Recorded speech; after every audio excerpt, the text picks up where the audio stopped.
Abra sua Bíblia em Provérbios capítulo 24, versículo 3. É um dos versículos que eu mais amo na Bíblia. Um dos versículos que mais expressa o que nós precisamos para o tempo de hoje. Nessa noite eu quero ministrar sobre família. Por quê? Porque se você parar para refletir, todos os problemas socioeconômicos, os problemas da humanidade, os problemas que trazem hoje algum tipo de deturpação e perturbação na sociedade, vem e nasceu na família. Da mesma forma, qualquer coisa boa que acontece, qualquer valor eterno que é emitido na terra, também sai da família. A família é a célula que comanda se a sociedade, o corpo social, vai estar doente ou saudável. Repare que quando um câncer ou qualquer outro nível de doença se instala no teu corpo, ele primeiro precisa destruir as células. Porque é isso que faz o corpo adoecer. A família, ou as famílias, são células. E a primeira coisa para destruir um corpo, seja ele social ou espiritual, físico ou emocional, é atingir as células. Se eu destruo as famílias, destruo toda a sociedade. O ataque furioso do inimigo, o ataque político, físico, econômico, o ataque de ideias contra a família hoje em dia, nada mais é do que uma estratégia do nosso adversário para esses últimos dias. Porque nada é mais eficiente na destruição do coletivo quanto a destruição de um lar. Se os lares são destruídos, isso é lógico, é questão de matemática, a sociedade será destrutiva. Se eu não educo meus filhos, os meus filhos serão um problema para os teus filhos no futuro. Então tudo isso é uma questão de lógica, de inteligência. Agora repare também que nós não tropeçamos em montanhas, nós tropeçamos em pedrinhas no caminho. Ou seja, são os pequenos problemas que minam e destroem a nossa família, e não os grandes problemas. Se você for analisar pelas estatísticas, os grandes problemas aproximam os casais. O marido foi preso, a mulher fica lá na cadeia 20 anos visitando, fiel. Perdeu-se um filho, o casal se aproxima. Quebrou financeiramente, uma desgraça financeira, o casal fica mais forte. Agora, os probleminhas pequenos e diários é o que destrói a família, não são os grandes. Então a estratégia do inimigo é muito simples: colocar diversos problemas microscópicos, outros pequenos e outros médios. Problemas que você acha que não é tanta coisa, ou que não vale a pena botar tanta atenção nisso, mas são esses problemas que estão minando e enfraquecendo a tua família, o teu casamento, o teu relacionamento.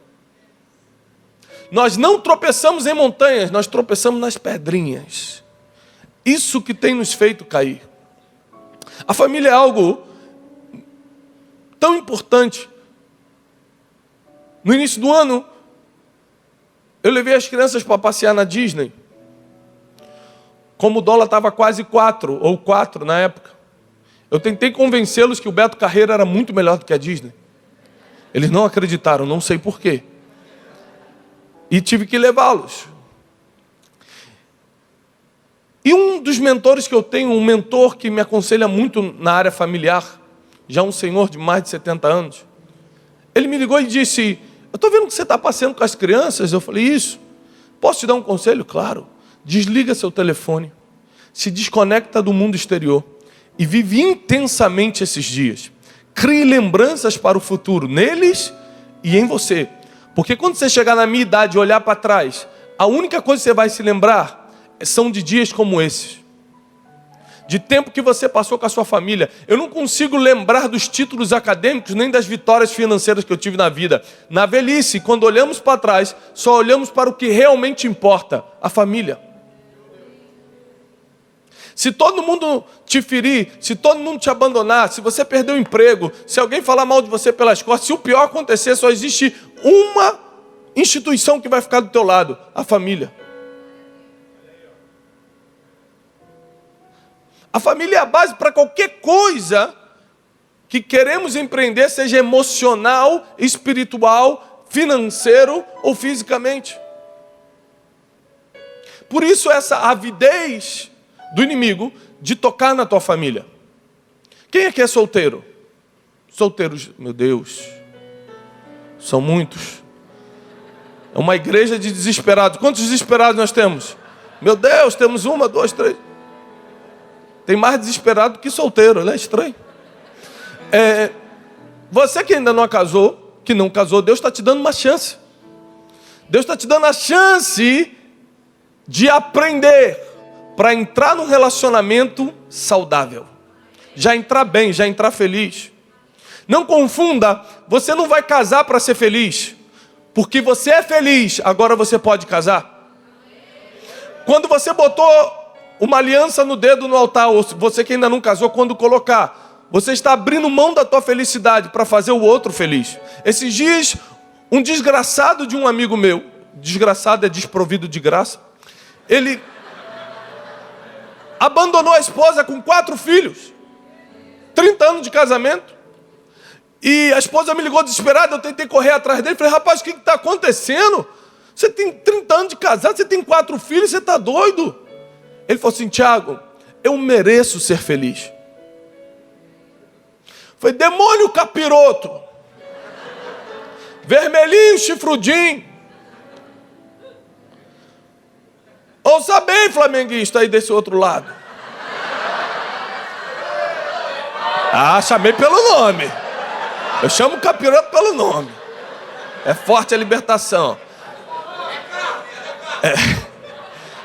Gente, tem flamenguista no nosso meio. Hoje o culto vai ser... Eu achei que era da família, de libertação. É forte, ó. Vai começar pela liderança, essa limpeza.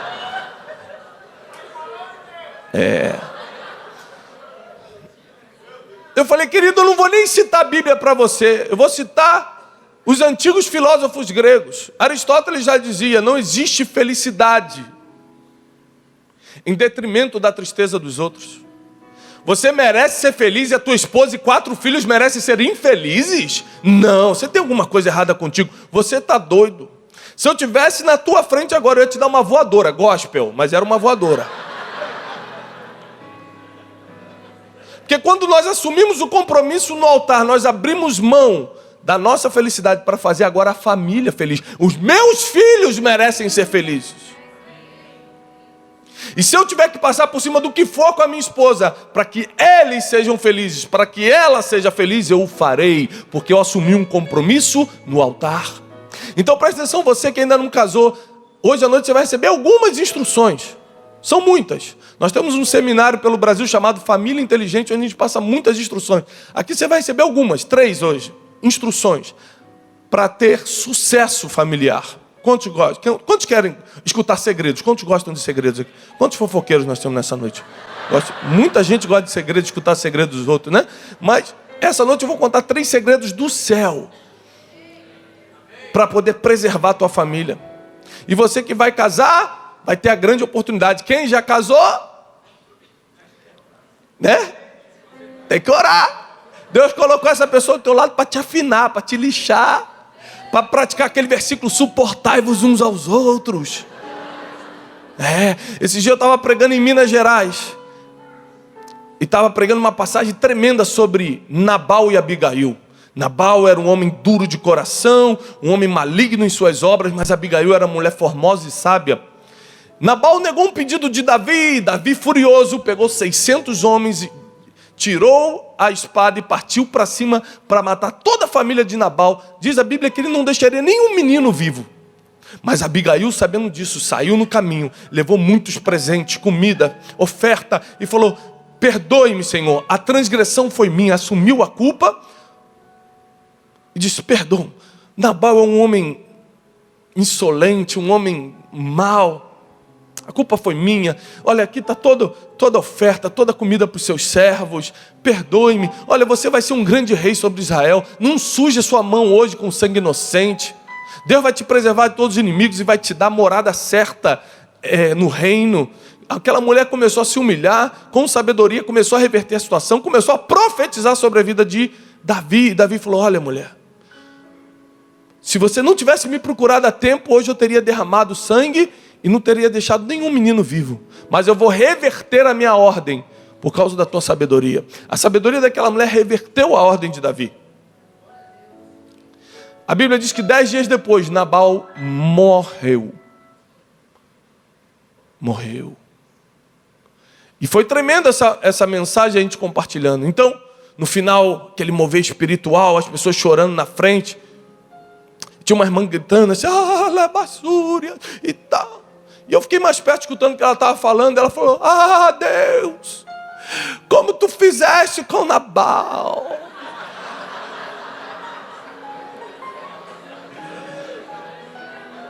Eu invoco a tua palavra, Senhor. Abigail esperou 10 dias, Senhor. Não posso esperar tanto. Tem gente que já casou, né, irmão? Está nessa situação. Mas tem outros que depois das instruções dessa noite vão conseguir reverter as situações difíceis e calamitosas do seu casamento. Por isso fique ligado, conectado ao que Deus quer te ensinar hoje. Provérbios 24:3 é um dos versículos que eu mais gosto. Diz: com a sabedoria se edifica a casa, mas com a inteligência, algumas versões com o entendimento, ela se mantém ou ela permanece. Entenda que a sabedoria é usada para você construir o teu lar, a tua família, o teu casamento, a criação dos teus filhos. Mas é com a inteligência que você mantém isso. Muitas pessoas chegaram a lugares altos com a sabedoria e depois, pela falta de inteligência, que a inteligência define, por exemplo, o tipo de decisão que você toma, as coisas que você escolhe. E pela falta de inteligência, você tomou decisões erradas, escolheu de forma equivocada, precipitada, não tinha inteligência para falar, para se relacionar, inteligência emocional, inteligência financeira, e foi destruindo o que você mesmo construiu com sabedoria. Então, quando você constrói com a sabedoria, você precisa adquirir a inteligência para manter a tua casa e a tua família. E estudando, eu tenho esses últimos meses estudado profundamente sobre família. Por causa de um livro que eu estou escrevendo, por causa de algumas palestras que estamos fazendo nesse sentido. E eu descobri 3 coisas que você precisa ter para preservar a tua casa, para preservar a tua família. A primeira delas é muito forte. E é um dos principais motivos pela destruição homeopática das famílias. Ou seja, de pouco em pouco, as famílias vão se destruindo. O nome dessa destruição homeopática chama-se instabilidade. Tem gente que fala assim: mulher gosta de dinheiro. Não, mulher gosta de estabilidade. Existem 3 níveis de instabilidade que estão dentro do lar: a instabilidade espiritual, a instabilidade emocional e a instabilidade financeira. Essas 3 coisas vão corroendo a tua família de pouquinho em pouquinho. Instabilidade espiritual é aquele homem que um dia está fogo puro, vem para a igreja, dizima, fica até nos 2 cultos, rodopia, chora. No outro domingo, ele quer ficar em casa vendo Fantástico. Numa semana ele está orando pelos filhos e está chamando a mulher para ler a Bíblia. Na outra semana ele está saindo com os amigos e não volta para casa cedo. A instabilidade espiritual faz com que você perca a autoridade espiritual. E com o tempo você vai abrindo brecha para coisas terríveis dentro da tua casa. Nós sabemos que a autoridade espiritual de um lar está no marido, no pai, no homem. Então, marido, pai, homem, não seja instável espiritualmente. Eu tomei uma decisão de ser estável na vida espiritual. Então faça chuva, faça sol, eu esteja de bom ou de mau humor, com dinheiro ou sem dinheiro no bolso, todos os dias eu oro pelos meus filhos. Boto eles para dormir e profetizo sobre a vida deles. Em alguns dias dá para a gente pegar um violão e fazer um culto doméstico. E essa estabilidade espiritual faz com que minha família prospere espiritualmente. Hoje de manhã meu filho José entrou no quarto e veio me acordar. E eu senti ele me cutucando, fingi que não estava que não estava sentindo para poder dormir mais um pouco. E ele continuou, até uma hora que ele botou a mão numa espinha que começou a nascer aqui na minha bochecha. E ele ficou um tempo passando a mão e de repente ele botou toda a mão no meu rosto e falou assim: Senhor, ele tem 3 anos de idade, cura esse machucado do meu pai. Se estiver doendo, Senhor, que não doa mais. Aí eu acordei e fui brincar com ele. Na hora de ir embora hoje, quando eu estava preparando a mala, saindo de casa para ir para o aeroporto, ele falou: pai, deixa eu orar. Eu falei: ora, filho. Senhor, protege papai no avião. E começou a orar.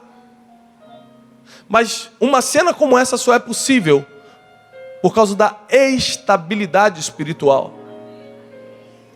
Faça chuva ou faça sol, eu sou o sacerdote da minha casa. Eu não abro mão de profetizar sobre meus filhos, de fazer meu culto doméstico. Toda vez que eu vou ler a Bíblia ou orar, e eles estão acordados ainda, eu faço questão que eles me vejam orando e lendo a Bíblia. Toda vez que eu faço jejum, eu mostro para eles o porquê eu estou fazendo jejum, para que eles não entrem por causa da religiosidade, sim pelos frutos que eu dou dentro de casa. Outro tipo de estabilidade que nós precisamos conquistar dentro das casas é a estabilidade emocional. Um dia você está bem, um dia você está mal. Acorda com mau humor, outro dia está com mau humor. Um dia você acorda: minha princesa, bom dia, minha esposa. Outro dia você acorda: bora, mulher, fazer esse café da manhã, estou com fome. A esposa tem medo de falar contigo, porque não sabe o dia que você vai dar uma patada nela ou o dia que você vai dar um beijo. Isso vale para a esposa também. A instabilidade emocional, geralmente, na casa está na esposa. A Bíblia vem falando sobre a mulher sábia, mas também fala sobre a mulher rixosa, irritadiça. O contrário da mulher que não é sábia é a mulher rixosa e irritadiça. E Provérbios 21:19 diz: é melhor você morar no meio de um deserto do que com a mulher irritadiça. É melhor, outro versículo diz, é melhor você morar no cantinho de um telhado do que com a mulher iracunda, rixosa dentro de casa. Então, mulher, quando você não é sábia, quando lhe falta inteligência emocional, você vai ser uma mulher rixosa, irritadiça, que reclama de tudo, que só critica e nunca elogia. Quando o marido faz tudo certo, você fala: fez mais que sua obrigação. Quando faz errado, é crítica. 20 dias criticando.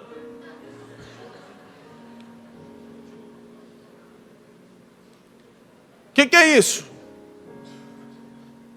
Instabilidade emocional. A instabilidade emocional tem enfraquecido casais. Grita com os filhos, não sabe educar, sabe gritar. Como não tem argumento, levanta a voz. Menino! Aí, gritaria, isso, aquilo. Os psicólogos já provaram que é melhor você disciplinar. Hoje em dia nem pode mais fazer isso, né? Bater no filho. Mas é melhor você bater no filho, pegar no bumbum e bater, do que puxar a orelha, puxar cabelo ou puxar braço. Psicologicamente você traumatiza muito mais. Mas o povo perece porque falta conhecimento. Então você puxa pelo cabelo. Eu não bato não, só puxa pelo cabelo. Só está traumatizando a criança, mais nada, só isso. A instabilidade emocional tem gerado traumas, conflitos, rupturas na família. O terceiro nível de instabilidade é simplesmente o segundo maior motivo de divórcio no mundo: a instabilidade financeira. O casal pode passar por uma quebra financeira junto, passa fome junto, mas a instabilidade é o que separa. Ou seja, um dia tem, um dia não tem. Um ano passa férias, 5 anos não. E tem um problema sério. Porque depois que você conhece coisa boa, você não consegue voltar para coisa ruim. Então você levou sua esposa num bom restaurante um dia, já era o Habib's. Tem Habib's aqui? Já era. Quando você estiver duro e falar: vamos Habib's, ela: que isso? Vai você. Seu pobre. A instabilidade financeira tem gerado muitos conflitos. Um mês você pode pagar a conta de luz, outro mês não. Sabe de quem é a culpa? Do homem, porque Deus é o provedor do homem e o homem é o provedor da casa. Deus não provê tua casa, não. Deus provê o homem e o homem provê a casa. Por isso que o homem que é preguiçoso nunca tem provisão em casa. O homem que não é um bom administrador nunca tem provisão em casa. Não tem nada a ver com Deus, tem a ver com o intermediário entre Deus e a casa, que é o homem. Então você ganha R$1.000 ou ganha R$100.000, o quanto você ganha não tem nada a ver com estabilidade. Eu não estou falando de prosperidade nem de quantidade, eu estou falando de estabilidade. Ganha R$1.000, gasta só R$750, R$800. Mas é muito pouco. Ué, então estuda, trabalha e consegue um emprego melhor. Mas se você gastar mais do que ganha, no final do mês você vai gerar uma instabilidade. Isso vai atrapalhar a tua vida sexual, emocional, a criação dos filhos, vida espiritual. Você não consegue pensar quando está em dívidas. E a instabilidade financeira tem sido a causa dos maiores conflitos conjugais. Repito que não é dificuldade financeira, é instabilidade. Porque às vezes você pode passar por uma dificuldade, tua mulher ou teu marido vão ficar contigo, vai fortalecer. Eu estou falando de anos na instabilidade, um dia tem, outro não. Um mês paga, outro mês não paga. E acha tudo normal. Não, é assim mesmo, o Brasil é difícil, culpa é da Dilma.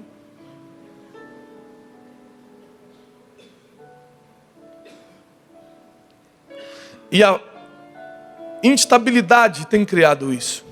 Repare que quando você casa, você precisa saber que ela ou ele, né, o seu cônjuge, vem de criação diferente, traumas do passado diferente, temperamentos diferentes. Um é dominante, o outro é mais analítico. Um gosta de fazer conta, o outro só gosta de comprar. Um é nervosinho, o outro evita conflitos. Querido, você que ainda não casou, Deus está te dando uma chance, hein?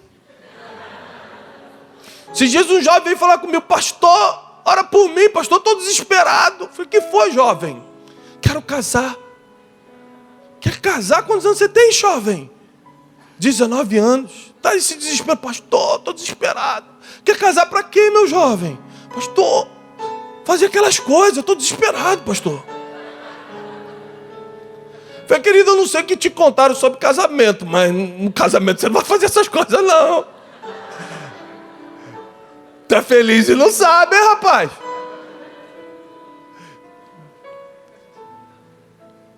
Você que ainda não casou tem a oportunidade de saber, de se treinar, de adquirir conhecimento para já entrar acertando. Você não precisa passar pelos erros que teus pais passaram, que muitos de nós aqui passamos. Deus está te dando conhecimento para você já entrar acertando. Então, quando você conhece o temperamento da pessoa que você está casando, a criação que ela veio, os traumas do passado. Por exemplo, a minha esposa tinha a instabilidade financeira no início do nosso casamento, deixava ela desesperada. Aquilo atingia muito mais do que qualquer outra coisa. Por quê? Porque aos 7 anos de idade ela foi abandonada pelo pai. Então ela perdeu a referência emocional e perdeu a provisão financeira. Passou por muitas dificuldades. Ficava 3 meses numa casa e tinha que se mudar para outra com a mãe e com a irmã, porque não tinha como pagar o aluguel. Conta de luz pagava quando dava. Várias vezes teve que ficar no escuro. Então, quando ela casou, a única coisa que ela queria era: não deixa eu passar pelo que eu passei. Então eu tive que identificar que existia um trauma na vida dela que não tinha na minha. E eu precisava não só reeditar aquele trauma, como fazer de tudo para que aquele gatilho mental do passado não fosse acionado. Então eu sempre me esforcei para ser o melhor provedor que eu pudesse. Ela nunca me pediu uma bolsa importada, apesar de eu ter dado algumas. Ela nunca me pediu nada caro. A única coisa que ela pede é: não deixa faltar nada em casa. Por quê? Por causa de um trauma. Então, se nós conhecemos com quem estamos casando, a instabilidade vai diminuir, emocional, espiritual e financeira. Sem estabilidade, queridos, nossa família vai ser minada. Segundo ponto que eu gostaria de compartilhar para quem está anotando.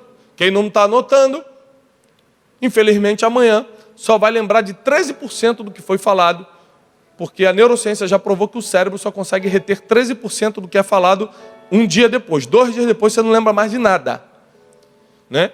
E se você não anota, para quem não sabe, a igreja é a escola de Deus. Você aprende aqui dentro para pregar lá fora. Tem gente que quer pregar dentro da igreja.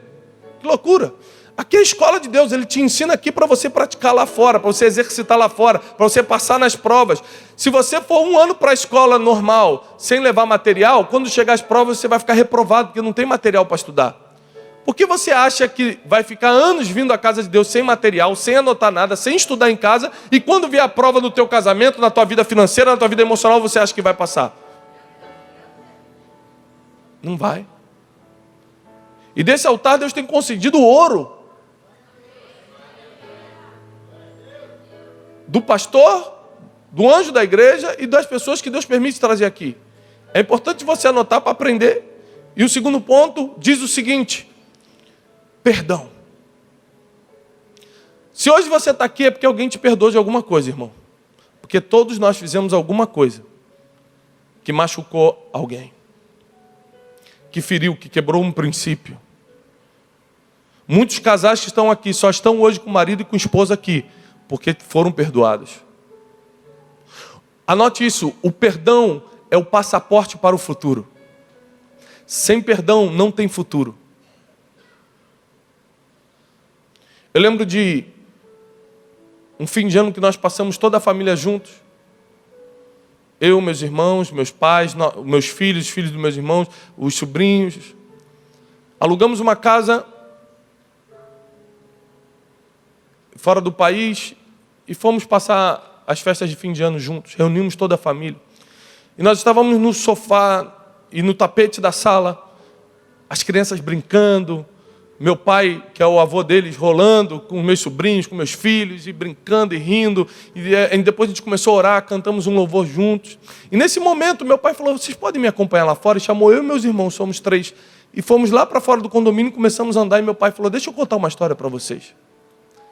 Há 30 anos atrás, eu e sua mãe decidimos nos separar. Aconteceu algo entre a gente que era impossível ficarmos juntos. Então ela foi para a casa de uma amiga, eu fiquei em casa.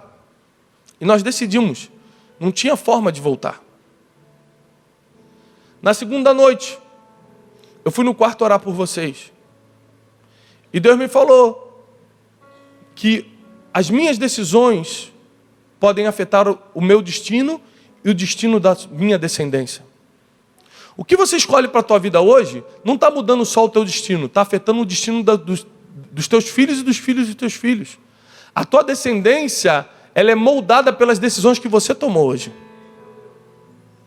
E meu pai falou assim: eu vou resolver isso. Eu vou pegar o passaporte do futuro, eu vou pegar o perdão. Eles se reconciliaram, pediram perdão um para o outro. A gente não sabia disso, a gente era criança, a gente soube recentemente. Porque meu pai falou assim: eu nunca pedi que vocês fossem doutores, nem advogados. Eu nunca pedi que vocês fossem pessoas importantes, nem ricos. A única coisa que eu sempre quis é que vocês fossem do altar.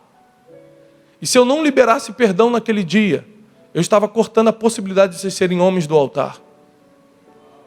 Então, por amor ao futuro de vocês e aos filhos de vocês, a cena que vocês viram na sala hoje só foi possível porque há 30 anos atrás eu peguei o passaporte do futuro. Eu peguei o perdão e liberei.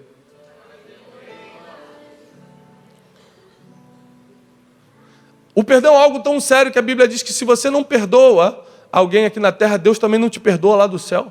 Ele condicionou o perdão dele a você perdoar na terra. Eu sei que talvez seu marido tenha errado muito, talvez a sua esposa tenha errado muito. Mas sem perdão nós não temos futuro. Porque como seres humanos continuaremos errando em uma coisa ou outra. Talvez não caiamos no mesmo erro. Talvez em outros. Mas enquanto seres humanos, nós vamos precisar desse passaporte que nos conecta ao futuro. Que é o perdão. Você precisa exercitar o perdão. Primeiro, acabar com a instabilidade dentro da tua casa. Segundo, ter um passaporte, que é o perdão. Terceira e última coisa que eu identifiquei, que toda família tem que ter, para ter chance de sobreviver nesse mundo caótico e contra os princípios e valores familiares. São as palavras que dão destino. Presta atenção. Existem 4 coisas que te dão destino.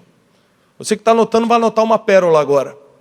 A primeira coisa que dá destino para a tua vida são as decisões que você toma. Cada decisão que você toma te dá um destino. Você decide se mudar de cidade, decide fazer uma faculdade X ou Y, decide casar com a pessoa tal ou fulano, você decide aceitar o emprego ou não aceitar. Cada decisão que você toma, aceitar Jesus ou não aceitar, ficar nessa igreja ou na outra igreja, cada decisão que você toma molda o seu destino. Segunda coisa, a fé que você professa. A fé que você professa acaba determinando para onde você está indo. No nosso caso, professamos a fé em Jesus Cristo, então o nosso destino é a eternidade. É o reino milenar. É estar com Cristo.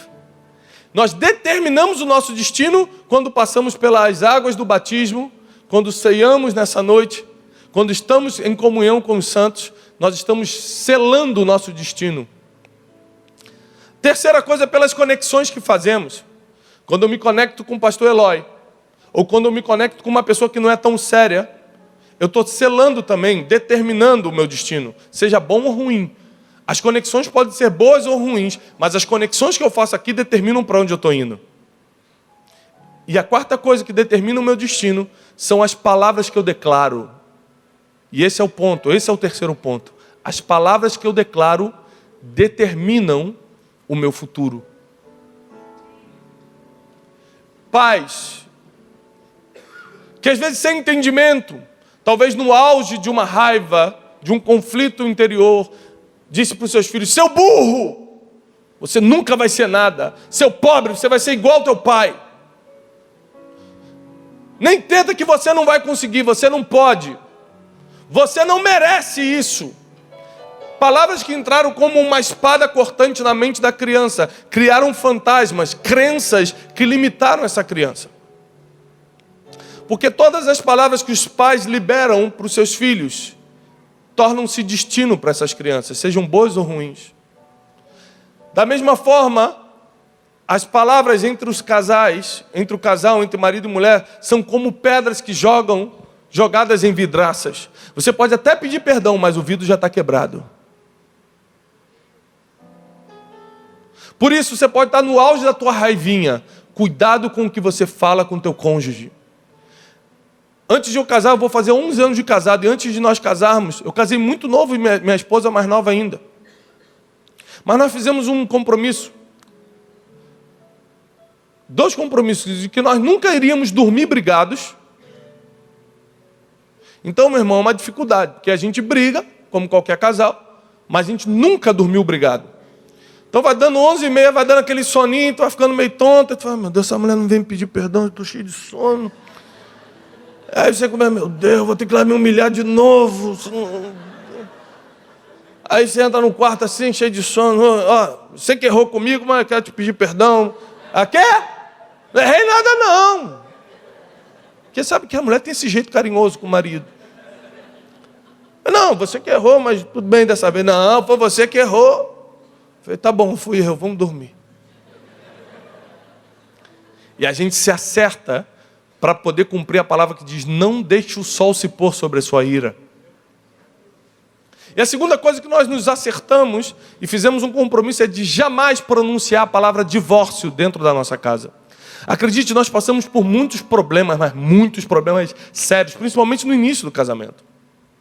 E a palavra divórcio nunca foi uma opção, nunca saiu da nossa boca. Porque aquilo que declaramos, determinamos destino.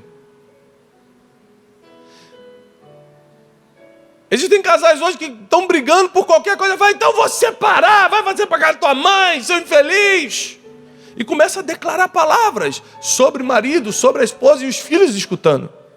E não sabem que estão selando o destino com as palavras que declaram. Mas existem também aqueles que usam as palavras para abençoar e para declarar um destino de paz, de prosperidade. Jacó, quando estava para morrer, chamou seus 12 filhos e falou: Judá, reis vão proceder de ti. Benjamim, você será um lobo que despedaça. José, e começou a profetizar sobre os filhos, porque aquilo que os pais declaram vem sobre os filhos. Meu pai, Começou uma igreja no terraço da nossa casa, quando nós éramos adolescentes. Botou uma placa na nossa casa. Meio constrangedor para nós, na época de adolescência, né? Que a gente não precisa nem levar os amigos do colégio lá. E começou no terraço da nossa casa um culto que nunca passou de 20 pessoas. Seria um pastor frustrado se não entendesse os propósitos de Deus. Num desses cultos, ele colocou um contrabaixo na minha mão, um violão na mão do meu irmão Marcos, falou: vocês têm que aprender a tocar. Minha mãe ficava no reto projetor, meu outro irmão tirava oferta, meu pai pregava para a gente.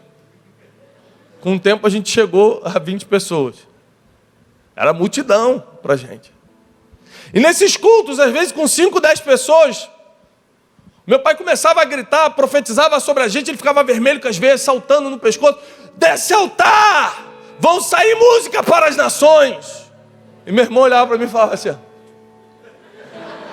tá maluquinho. Desse altar vão sair palavras, pregações que vão invadir os 4 cantos da terra. Alguns anos depois, meu irmão me ligou e falou: Tiago, eu estou numa série de viagens, eu queria que você estivesse um pouco comigo. Peguei um avião, fui para Nova York, encontrei ele, viemos ministrando em várias cidades. Deus tem usado meu irmão poderosamente nas nações da terra. E viemos em algumas cidades dos Estados Unidos, depois fomos para a América Latina. Num dos países que a gente chegou, tinha tanta gente no aeroporto, que a gente teve que sair do avião direto, escoltado pela Polícia Federal, para fora do aeroporto. Chegando no estádio, onde seria a noite de adoração, tinha 75 mil pessoas dentro, 30 mil fora.